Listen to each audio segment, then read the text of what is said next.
how quickly people will abandon what they say is a principle when things aren't going their way. You know? So one of the first things Elon said when he took over was like, comedy is now legal on Twitter. And he was like, it's time for free speech, time for comedy, time for people to actually have fun on Twitter again. And then what people started doing was they started changing their names to Elon Musk. Right? So people changed their Twitter handles to Elon Musk. And then they just started tweeting things as if they were Elon Musk. They were like, I'm such a terrible person, my wife left me. Just random shit, right? And then Twitter just banned all of their accounts. They're like, suspended. And then he was like, no parodying of people on the... He's like, unless you say it's a parody, it's like, what? So it's not funny now? Erinnern Sie sich an die Zeit, als Trevor Noah zum ultimativen Wahrheitsverkünder wurde und nicht nur eines, sondern gleich zwei der größten Egos der Welt auf die Schippe nahm? Schnallen Sie sich an. Denn Noah hat sich nicht nur über Elon Musk und Donald Trump lustig gemacht, er hat ihre gesamte Regierung mit einer Brillanz zerstört, die einen an der Realität zweifeln lässt. Stellen Sie sich vor, ein millionenschwerer Technologiemogul und ein ehemaliger Präsident werden live im Fernsehen verspottet. Und Noah ist derjenige, der das Streichholz hält. Kommen wir zu den verrückten Dingen.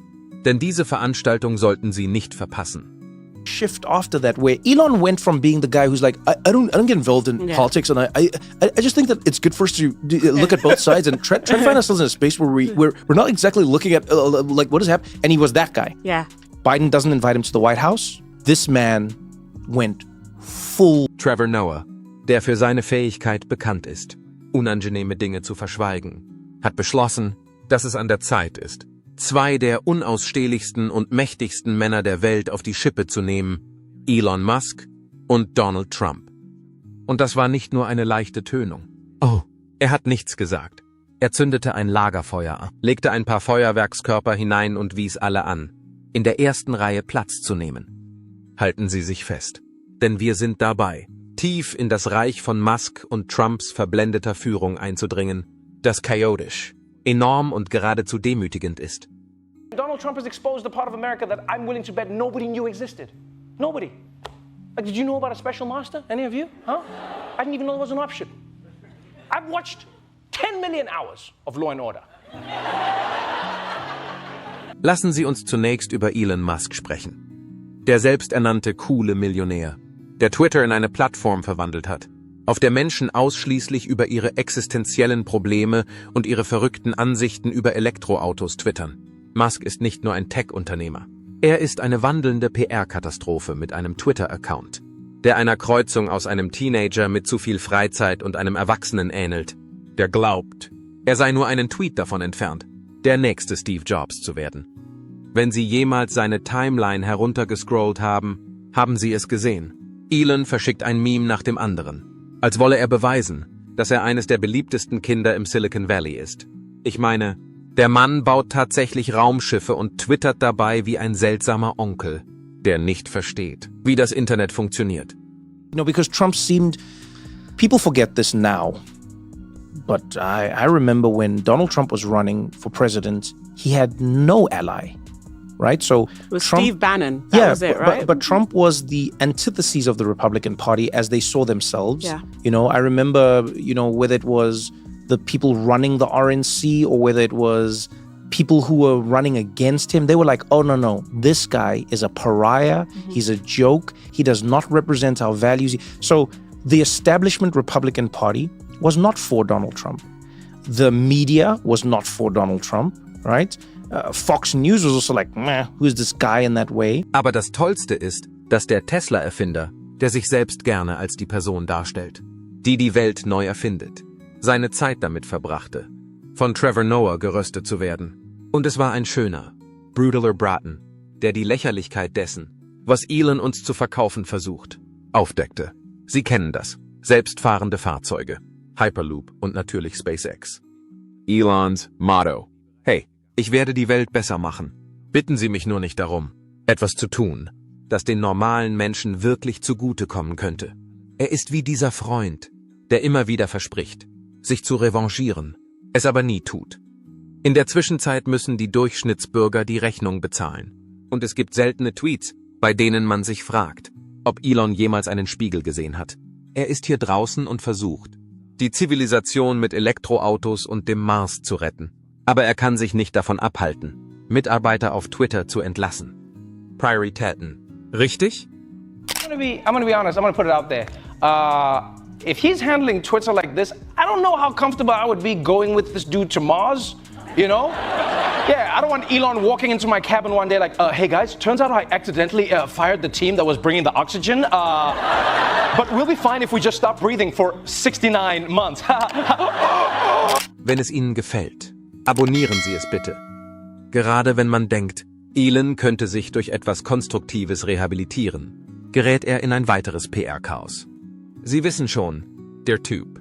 Der twittert, lass uns zum Mars fliegen und ich werde die Welt verändern. Trevor Noah hat die ideale Reaktion auf diese Aussage. Er weist darauf hin, dass Musks Vorstellung, die Welt zu verändern, häufig einem wohlhabenden Menschen ähnelt, der seine Tage damit verbringt, ein echter Tony Stark zu sein, während er die gewöhnlichen Probleme auf der Erde außer Acht lässt. Und vergessen wir nicht die Twitter-Tragödie. Musk glaubte, dass der Besitz der Plattform ihn in den Status eines Helden erheben würde. Stattdessen hat er Twitter in einen dystopischen Albtraum verwandelt, in dem die Unwahrheit die Oberhand hat und das einzige, was Riker wird, die Anarchie ist. Trevor Noah hat nicht gezögert, darauf hinzuweisen und zu zeigen, dass es bei Musks großem Konzept der Redefreiheit weniger um Freiheit als vielmehr darum geht, dass Einzelne andere ungestraft beleidigen können. Wenn das ein Fortschritt ist, bin ich raus. I think Biden was trying to, and this is the account that the Biden people have given in explanation to sort of defend themselves from the argument that you're making, which is, there are definitely a lot of people who agree with you, which is like, listen, this was about Detroit and everything. I don't believe that. But yeah, I'll be honest with you. I don't believe it. I think Biden's people were going, we're going to put you in your place, and we're going to show you that this industry is going to move on without you. And so we're going to bring all these people in to go like, we got this. And then Elon Musk, if there's one thing I've seen from Elon Musk and what I've heard about, let me tell you something. That man does not take slight. Kommen wir nun zur zweiten Seite dieses dysfunktionalen Paares. Donald Trump, der Man, der Mythos, die orangefarbene Legende. Trump ist ein perfektes Beispiel dafür, wie man ein Unternehmen in eine Clownshow verwandeln kann. Von dem Moment an, als er seine Kandidatur für das Präsidentenamt bekannt gab, rollte der ganze Globus mit den Augen. Es war, als würde man einem Kind bei einem Wutanfall in der Spielzeugabteilung zusehen. Nur dass der Wutanfall die Atomwaffencodes beinhaltete. Und natürlich nutzte Trevor Noah die Gelegenheit, um Trumps gesamte politische Karriere mit chirurgischer Präzision zu zerpflücken. In the United States of America, if you want to win an election, all you need to have is a strange voice. Simple as that. You want to be president of the United States? Get a strange voice, you're done. Yeah, forget policies, forget ideas, that's boring. You come out there with a strange voice, the people love it. You realize there's been no American president who has a normal speaking voice, none. Trump, that was the weirdest of all. Every other American president is predictable. You understood the ebb and flow. Trump ist jemand, der aus der Selbstdarstellung einen Beruf gemacht hat. Was ist seine geniale Strategie? Eine Reality-TV-Identität schaffen, für das Präsidentenamt kandidieren und sich einfach durch alles durchlügen. Es ist sehr erstaunlich, dass jemand mit einem niedrigen IQ in der Lage war, ein Land davon zu überzeugen, dass er zum Regieren qualifiziert ist. Aber ist das nicht das Geniale an Trump? Er ist die Art von Mann, die nach oben hin scheitert. Wie die eine Person in jedem Unternehmen, die befördert wird, obwohl sie nicht in der Lage ist, einen Hefter von ihrem Schreibtisch zu nehmen. Trevor Noah erinnerte schnell daran, dass es bei Trumps Vermächtnis mehr um Show als um Substanz geht. Er ist das politische Äquivalent eines Gebrauchtwagenhändlers, nur dass sein Inventar aus Unwahrheiten, Korruption und einer Reihe von Fehlentscheidungen besteht. That's what changed for me. Is I then when Donald Trump was elected and then proceeded to do the things that he had promised, ironically, right? Because that's funny that like Donald Trump would be the first presidential candidate to actually deliver. Hate him or love him, he's doing the things that he said he was. Trumps erstes Jahr im Amt war wie eine Zugkatastrophe in Zeitlupe.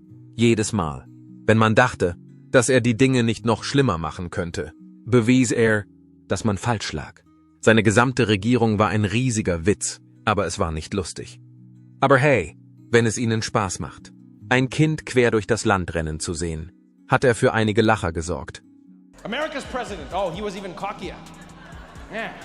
You see him when he came out, Donald J. Trump? Oh, he had all the swag. He was like, folks, We're gonna have it handled. In 21 days. Trevor Noah lieferte nicht nur eine Pointe, er lieferte eine vollständige Autopsie von Trumps Präsidentschaft und zerlegte das Spektakel mit brutaler Klarheit. Er hat es klar und deutlich gesagt. Trump hat nicht nur die Glaubwürdigkeit des Amtes beschädigt, er hat es in eine ausgewachsene Reality-TV-Show verwandelt. Komplett mit Wendungen, Verrat und einer Besetzung von Charakteren, die kein kompetenter Castingdirektor wagen würde, einzustellen. Jedes Mal, wenn Trump das Podium betrat, war es weniger ein präsidiales Briefing als vielmehr ein improvisierter Zusammenbruch. Es war, als würde man jemandem dabei zusehen, wie er Feuerwerkskörper in eine Bibliothek wirft, laut, unberechenbar und völlig unangemessen. Noah griff dieses Chaos auf und wies darauf hin, dass Trumps Führungsstil im Grunde nur ein Krisenmanagement in Dauerschleife war, wobei sich jeder Skandal kaum abkühlte, bevor der nächste explodierte. Die Regierung war eine Drehtür des Chaos, Kabinettsmitglieder, die kaum ausgepackt hatten, bevor sie vor die Tür gesetzt wurden, mit Filzstift geschriebene Strategien und Entscheidungen, die scheinbar auf dem gerade gesehenen Nachrichtensender basierten. Und gerade als es so aussah, als sei der Tiefpunkt erreicht, grub Trump noch tiefer und zog seine metaphorische Trump-Karte heraus, um die Nation in eine weitere Warnspirale zu ziehen.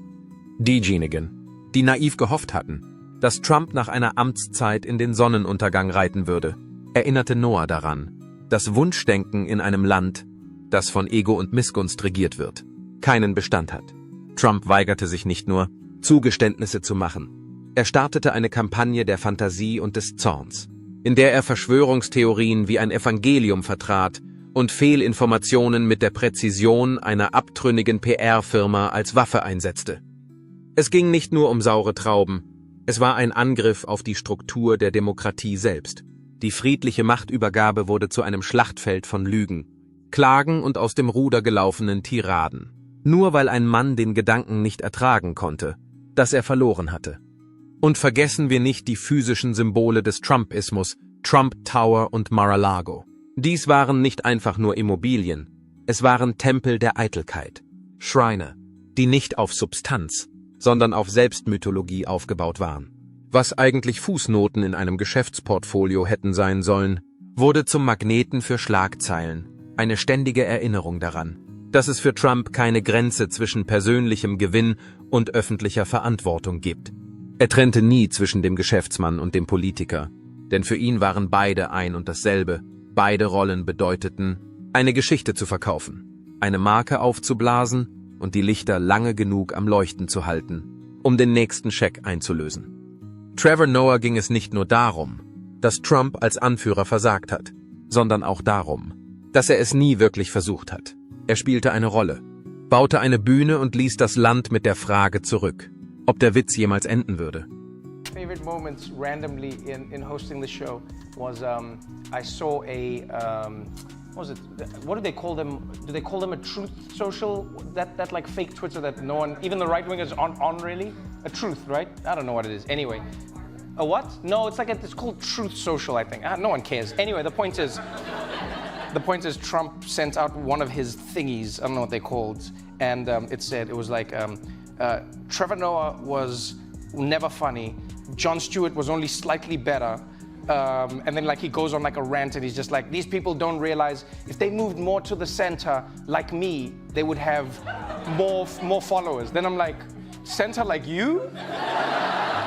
Trevor Noah hat mit seiner typischen Präzision und seinem messerscharfen Witz die Schichten von Trumps sogenannter Geschäftsmann-Persönlichkeit aufgedeckt und sie als das entlarvt. Was sie wirklich ist, eine gut verpackte Illusion. Bei dem Mythos von Trump als klugem Mogul ging es nie um Erfolg. Es ging um Spektakel. Er baute keine Unternehmen auf, sondern eine Marke. Eine Marke, die auf Opulenz, Prahlerei und vergoldeten Dingen beruht. Das Image war das Produkt. Der Mann dahinter? Nur der Verkäufer. Noah macht deutlich, dass Trumps wahres Talent nicht darin bestand, Unternehmen zu führen oder Krisen zu bewältigen. Es war, sich selbst zu verkaufen. Sein gesamtes Imperium wurde durch Lizenzvereinbarungen, Fototermine und Fernsehauftritte gestützt. Nicht durch tatsächlichen Geschäftssinn. Und doch gelang es ihm jahrelang, Millionen davon zu überzeugen, dass braungebranntes Auftreten und protzige Gebäude ein Zeichen von Führungsstärke sind. Nehmen Sie den Trump Tower, der oft als das Kronjuwel seines Imperiums angepriesen wird. Hinter der verspiegelten Fassade und den marmornen Innenräumen verbirgt sich ein Vermächtnis aus zwielichtigen Geschäften, strategischen Pleiten und einer Besessenheit von Selbstdarstellung, die an Pathologie grenzt. Es war kein Monument der Leistung, es war ein Monument des Egos, der Steuerschlupflöcher und der Markeninflation. Und dann ist da noch Mar-a-Lago. Für das ungeschulte Auge ist es ein verschwenderischer Ferienort. Aber in Wirklichkeit ist es ein Country Club für die Superreichen, die bereit sind, für das Privileg der Nähe zur Macht zu zahlen. Es geht weniger um Politik, mehr um Prunk. Weniger Diplomatie, mehr Dinner Theater. Trump hat es in eine politische Bühne verwandelt, auf der Loyalität die Währung ist und die Realität das ist, was er für richtig hält. Noah macht sich nicht nur über den Oberflächenglanz lustig, er seziert den ganzen Apparat. Er enthüllt einen Mann, der glaubte, dass ein paar goldene Buchstaben und eine üppige Party eine echte Führungsrolle ersetzen könnten. Ein Mann, dessen größter Erfolg darin bestand, die Menschen davon zu überzeugen, dass er erfolgreich war. Und die Pointe? Millionen kauften es ihm ab. Denn Trump hat nie im traditionellen Sinne geführt. Er hat ein Image kuratiert, eine Rolle gespielt und die Präsidentschaft wie eine weitere Reality-Show behandelt. Er war nie The Apprentice. Er war immer der Werber, der seine nächste Storyline anpries. Und Trevor Noah erinnerte uns mit skalpellartigem Humor daran, dass hinter dem Vorhang aus Reichtum und Macht nur ein weiterer Mann steckt, der sich verzweifelt an eine Marke klammert. I feel like Trump would be exactly the same even if he spoke Arabic. It would be like the same thing. He'd be like, "Halalawa ratratara shuklalawa. Yalawa laka. Batika shukran alawa layla."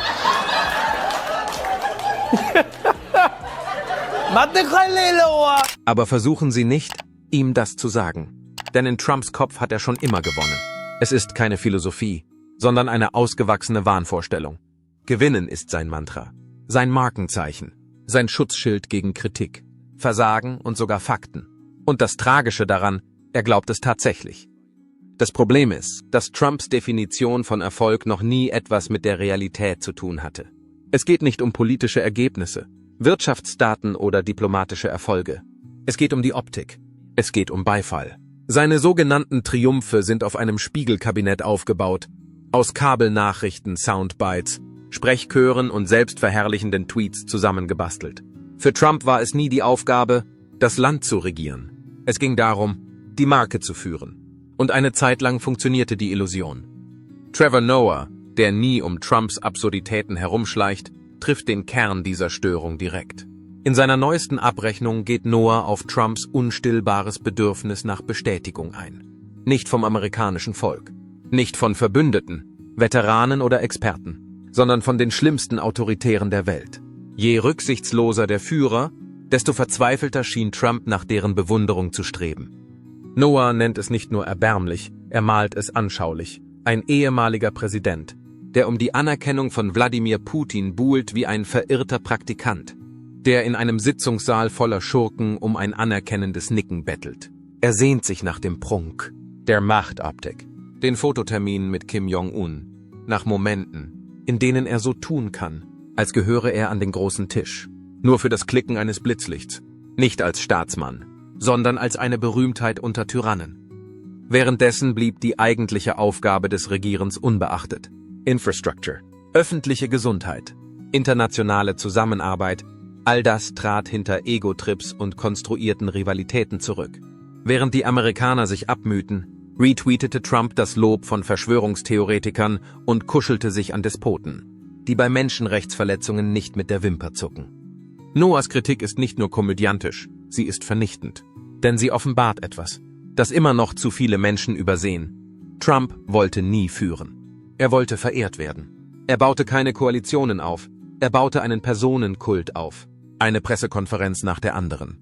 Und wenn man die vergoldete Rhetorik und das Theater mit dem roten Hut weglässt, bleibt ein Mann übrig, dessen größte Leistung darin bestand, Millionen von Menschen davon zu überzeugen, dass Stil wichtiger ist als Substanz und dass die Wahrnehmung die Realität ist, selbst wenn die Realität auseinanderfällt.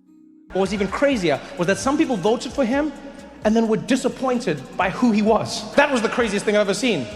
People were there like, I can't believe what he's doing right now. I just can't believe what he's doing. I'm sorry, you can't believe what's happening? Donald Trump, can you believe this? Can I believe that he's doing the exact same thing he's been doing for his whole life? Yeah, I can't believe this. There's a shock. You're shocked? Donald Trump is the least shocking human being I've ever come across in my life. He is consistently being himself. The man is a cliched villain, looks like a villain, talks like a villain. Like he looks like he should be in a Scooby-Doo episode. With that face, with that vibe, you could see him in the lineup when they're trying to solve the crime. Who do you think it is, Scoob? Be like, oh, it wasn't me, I'll tell you that much. Who's like, I didn't do anything, I'm innocent. Be like, I'm innocent, so innocent. Some say the most innocent man who's ever... Doch Trevor Noah beließ es nicht bei oberflächlichem Spott. Nein, er ging tiefer und schälte die Schichten von Trumps ego-getriebener Führung ab, um etwas weitaus Gefährlicheres zu enthüllen, eine Außenpolitik, die nicht auf Strategie oder Prinzipien beruht, sondern auf einem verzweifelten Hunger nach Applaus, vor allem von den schlimmsten Leuten im Raum. Trumps Entscheidungen auf der Weltbühne waren selten mit den langfristigen Zielen der USA vereinbar. Interessen ausgerichtet. Stattdessen lesen sie sich oft wie die Entscheidungen eines Mannes, der versucht, eine Gruppe von Autokraten bei einem giftigen Highschool-Treffen zu beeindrucken. Ob es darum ging, sich bei Diktatoren einzuschmeicheln, starke Männer zu loben oder jahrzehntelange Diplomatie für einen Moment des Persönlichen, Ruhms über Bord zu werfen. Bei Trumps Außenpolitik ging es weniger um Amerika als um das eigene Ego. Aber nicht nur das globale Erscheinungsbild hat gelitten. Die innenpolitischen Auswirkungen von Trumps wirtschaftlichen Fehltritten sind ebenso katastrophal. Sein zollträchtiger America First-Plan wurde als kühne neue Vision zur Wiederbelebung des verarbeitenden Gewerbes und zum Kampf gegen die globale Konkurrenz verkauft. In Wirklichkeit war es eine finanzielle Bauchlandung. Der Basiszoll von 10%, der ab dem 5. April 2025 auf die meisten importierten Waren erhoben wird, hat keine Renaissance eingeläutet, sondern eine Kettenreaktion von Preiserhöhungen, Lieferkettenengpässen und diplomatischen Spannungen ausgelöst. Das Ergebnis ist eine stotternde Wirtschaft, die genau die Menschen bestraft, die Trump zu schützen versprochen hat. Amerikaner aus der Arbeiterklasse zahlen jetzt mehr für alles, von Lebensmitteln bis zu Elektronik, während wichtige Handelspartner mit eigenen Zöllen zurückschlagen. Es ist eine selbst zugefügte Wunde, die als Patriotismus getarnt ist. Trevor hat es perfekt auf den Punkt gebracht. Trumps Politik hat nichts mit Regieren zu tun, sondern mit Spektakel. Sie ist auffällig, rücksichtslos und hohl. Und das Schlimmste daran ist, dass die Menschen, die darunter zu leiden haben, nicht in den Vorstandsetagen oder in Mar-a-Lago sitzen, sondern in den Kleinstädten, wo sie sich das Nötigste leisten können, während der Mann, der versprochen hat, für sie zu kämpfen, zu einer weiteren Kundgebung jettet, um allen anderen die Schuld zu geben. Als Trevor Noah sein komödiantisches Objektiv auf Trumps außen- und wirtschaftspolitische Fehltritte richtete, machte er nicht nur Witze, er zündete auch Leuchtraketen. Er warnte uns davor, dass hinter jeder schlecht durchdachten Entscheidung eine Führungspersönlichkeit steht, die sich mehr auf Likes und Schlagzeilen als auf tatsächliche Ergebnisse konzentriert. Und in diesem Licht macht das Chaos durchaus Sinn. Es ging nie um das Land, es ging immer nur um das Rampenlicht. Man wusste nie, was man erwarten sollte. Die Lautstärke seiner Stimme war total durcheinander. Der Tonfall war unlogisch. Wissen Sie, wie schwer es war, herauszufinden, wo man die Lautstärke am Fernseher einstellen muss, wenn man sich eine Rede anschaut? Ich musste die ganze Zeit wie ein beschissener DJ dasitzen und darauf herumreiten. Während du sprichst, weil du nicht weißt, wo es passieren wird. Er würde dort oben sein. Ich denke, als Amerikaner versuchen wir es immer wieder. Also versuchen wir es. Ich werde es versuchen. Was wirklich verblüfft, jenseits des Bombasts, jenseits der Selbstherrlichkeit, jenseits des endlosen Stroms von Fehlentscheidungen, ist, wie sowohl Elon Musk als auch Donald Trump irgendwie eine Fangemeinde aufgebaut haben, die ihnen mit kultähnlicher Hingabe anhängt. Trotz ihrer eklatanten Schwächen, Fehltritte und einer langen Liste öffentlicher Peinlichkeiten haben sie Legionen von Anhängern davon überzeugt, dass sie nicht nur Recht haben, sondern auch unantastbar sind. Und Trevor Noah? Das wollte er nicht auf sich sitzen lassen. Noah hat die Absurdität dieser blinden Gefolgschaft mit chirurgischer Präzision aufgedeckt. Er machte sich nicht nur lustig, er sezierte das Spektakel. Er stellte Musk als einen Mann dar, der immer noch glaubt, dass der Kauf von Twitter ein genialer Schachzug war, und Trump als einen Mann, der mit seinem großen Gehirn prahlt, während er fragt, ob Windmühlen Krebs verursachen. Und dennoch tun ihre Anhänger so, als würden sie eine Meisterklasse in Sachen Führung sehen, während sie in Wirklichkeit ein brennendes Clownauto zu sehen bekommen. Die Ironie ist hier nicht gerade subtil. Da ist Elon Musk, der vermeintliche Tech-Messias, der meint, die Welt verbessern zu müssen, indem er über jeden Skandal twittert und die Hälfte seiner Belegschaft noch vor dem Frühstück entlässt. Und dann ist da noch Donald Trump, dessen Vorstellung von Regieren darin besteht, Golf zu spielen, Anklagen zu vermeiden und jedes Mal Fake News zu schreien, wenn Fakten ins Gespräch kommen. Diese beiden sind keine Visionäre. Sie sind einfach nur laut. Und für manche Leute ist das schon genug. Trevor Noahs Röstung war nicht nur eine komödiantische Stichelei. Er hielt einer Gesellschaft den Spiegel vor, die das Spektakel dem Inhalt vorzieht. Er wies auf die erschreckende Leichtigkeit hin, mit der zwei mächtige, zutiefst unvollkommene Männer Erzählungen manipulieren, die Öffentlichkeit ablenken und trotzdem als Helden gefeiert werden können. Nicht wegen dem, was sie erreicht haben, sondern weil sie die Kunst beherrschen, nie den Mund zu halten.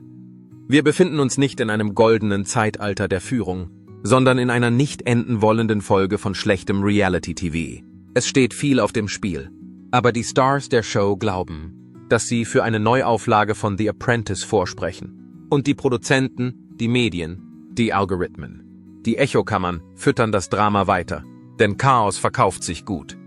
Als Trevor Noah Musk und Trump aufs Korn nahm, hat er sich nicht nur über zwei Männer lustig gemacht, die sich für unfehlbar halten. Er nahm das gesamte kaputte Ökosystem aufs Korn, das es ihnen ermöglicht, zu gedeihen. Der Zirkus ist nicht nur in der Stadt, er regiert auch das Land. Und endlich hatte jemand den Mut, es zu sagen. Das ist nicht mehr nur Late-Night-Comedy, es ist ein Kampf der Titanen. Trevor Noah, Elon Musk, Donald Trump und ein sehr öffentlicher Kampf um Macht, Sprache und Verantwortlichkeit. Was halten Sie davon? Spricht Trevor Noah eine unbequeme Wahrheit? Oder ist das nur ein weiteres Medienchaos? Drücken Sie den Gefällt mir-Button, abonnieren Sie den Kanal und teilen Sie ihn mit anderen. Wenn Sie der Meinung sind, dass die Meinungsfreiheit gerade ein ganzes Stück unordentlicher geworden ist. Ich bin Ihr Gastgeber und bis zum nächsten Mal. Bleiben Sie wachsam, bleiben Sie informiert und bleiben Sie dran für das, was passiert, wenn Comedy auf Kontroverse trifft.